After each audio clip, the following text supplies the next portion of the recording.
Buongiorno a tutti amici di mattoscacco.com e ben ritrovati come al solito in questo nuovo video. Prima di cominciare vorrei farvi gli auguri di buona Pasqua, Pasquetta, casomai non ci si sente prima.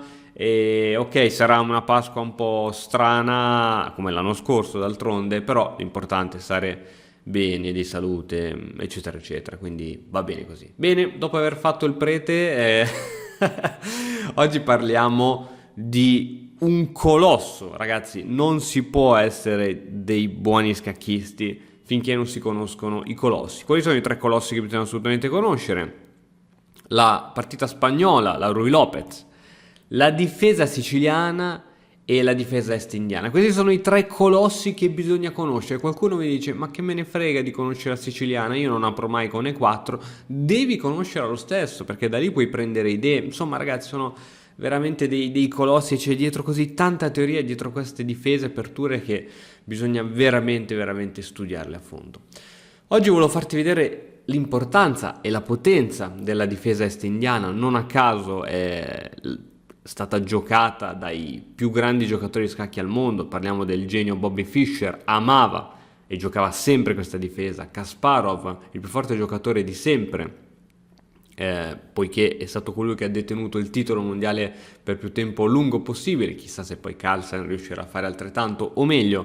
Insomma, giocatore. Nakamura utilizza la est indiana. Recentemente su questo canale abbiamo visto una partita eccezionale di Nakamura con la est indiana, quindi ad altissimi livelli grandissimi giocatori utilizzano l'est indiana. Ding Liren anche la utilizza.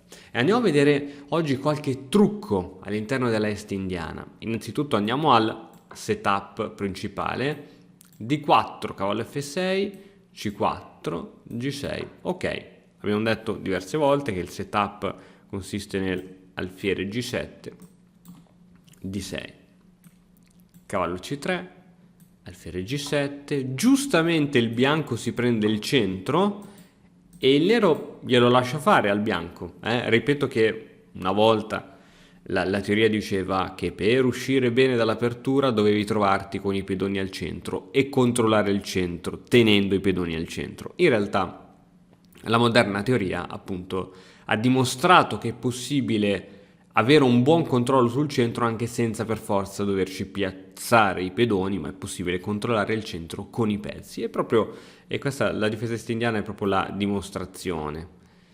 Cavallo F3, arrocco corto.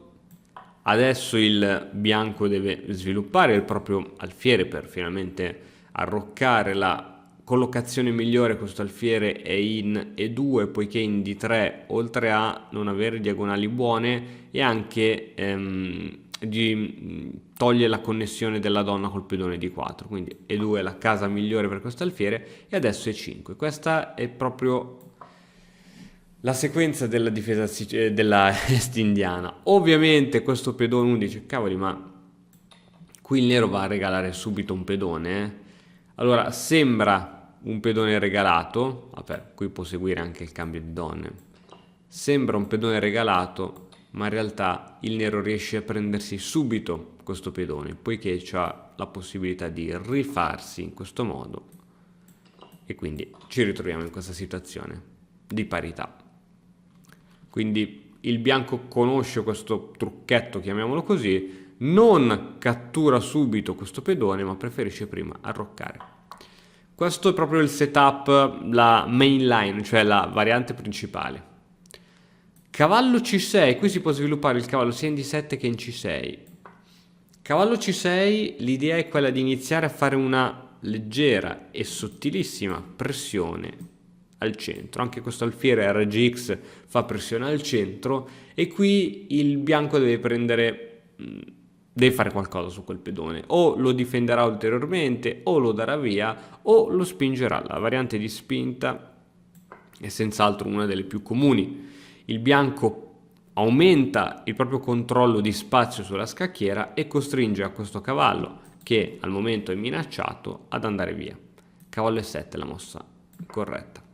Ora, per chi magari non conoscesse, per chi non conosce questo tipo di impianto, direbbe: ma il nero non sta bene, guarda qui, è tutto imbottigliato, c'ha tutti i pezzi qui, una torre che non fa nulla, una donna che non sa dove andare, mentre il bianco c'ha un bel alfiere, c'ha cavalli che possono saltare, può preparare spinte e continuare ad acquisire più spazio. In realtà la teoria appunto ci ha dimostrato che il nero ha ottime possibilità, ottime possibilità. La variante principale ora del bianco o è quella di giocare subito B4 o cavallo E1. Cavallo E1 perché questa strana mossa? Perché la posizione migliore per questo cavallo è D3. Da D3 questo cavallo inizierà a supportare le spinte sull'ala di donna, ma soprattutto permetterà alla spinta del pedone F3 per consolidare la propria struttura pedonale. Ovviamente, come abbiamo detto già un sacco di volte, sono i tuoi pedoni che ti indicano la direzione della scacchiera dove bisogna attaccare. Quindi il nero attaccherà sull'ala di re, mentre il bianco, una volta che avrà tra l'altro anche messo il pedone in F3, avrà questa catena di pedoni che gli dirà di attaccare sull'ala di donna. Quindi partono praticamente gli attacchi su ale contrapposte. Ora si prepara anche il nero con cavallo di 7, anche questa sembra una mossa assolutamente strana, tappa e seppellisce questo alfiere. Tutti i pezzi e anche l'alfiere camposcuro che supporterà gli attacchi ovviamente sull'ala di donna. Abbiamo detto che il bianco porterà tutta la sua attenzione da questa parte della scacchiera e ora F5. Inizia l'assalto dei pedoni del nero contro il re avversario. Ora catturando gli fai un grande favore al nero e perdi il controllo sul centro. F3 è la mossa migliore, consolida la posizione e tiene a bada un pochettino il nero. Peccato che il nero può ora spingere su F4, aumentando il suo controllo sulle case nere. Questa casa è nelle mani del nero, questa casa è nelle mani del nero, questa casa è nelle mani del nero. L'alfiere è costretto a spostarsi, la posizione migliore è senz'altro F2, dove riesce a dare un occhio alla difesa e un occhio, senza dubbio, all'attacco. G5, qui partono i piani del nero. I piani sono giocare cavallo G6, cavallo F6, H5, G4, insomma cercare di pian piano portare tutti i pezzi all'attacco. Quelli sono i piani del bianco, invece è quello di iniziare il prima possibile spinte di B4 per supportare poi spinte di rottura su C5. Cavallo D3, abbiamo detto che questa è la posizione migliore per questo cavallo, che fa pressione sul centro, quindi il nero deve giocare in modo molto accurato, poiché dopo questa spinta ci sarà tanta pressione sul centro, e questo cavallo anche lui supporterà B4, C5. Ora ragazzi è una gara a chi fa danni prima, Cavallo G6, ok, abbiamo detto che è la mossa corretta, questo cavallo aiuta, darà una mano in fase d'attacco. C5, qui il bianco decide di giocare subito senza la preparazione del pedone B4 e decide subito di andare ad attaccare questa forte catena di pedoni e sta cercando proprio di attaccarla alla base. Cavallo F6, il nero se ne frega, porta anche quest'altro cavallo in zona d'attacco e adesso il bianco riesce nel suo intento. C per D6, C per D6. Ok, ora questo punto è diventato debole, poiché non è più supportato da nessun pedone e quindi il bianco deve cercare di attaccarlo con tutti i suoi pezzi. Cavallo B5 è un'ottima mossa. Perché è un'ottima mossa? Perché fa pressione su D6, attacca a 7, questo punto a 7 è attaccato due volte sia dall'alfiere che dal cavallo e ora qui massima attenzione su questa mossa. Spinte come A6 per far sì che il cavallo poi debba tornare indietro, spinte come B6 per evitare sempre l'attacco su A7 non faranno altro che indebolire la posizione del nero, perché tutte queste mosse vanno a creare buchi. Questo crea il buco su B6 e dopo una manovra di cavalli il cavallo si riuscirà a piazzare su B6.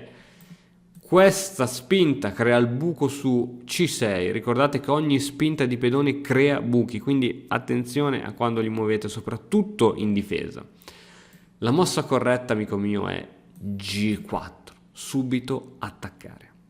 Ora ci sono varie possibilità. Partiamo dalla più remota. C'è la possibilità che il bianco abbia paura di questo pedone e decide di prenderselo. Ovviamente col cavallo non possiamo prenderci questo pedone, poiché è difeso 2 volte.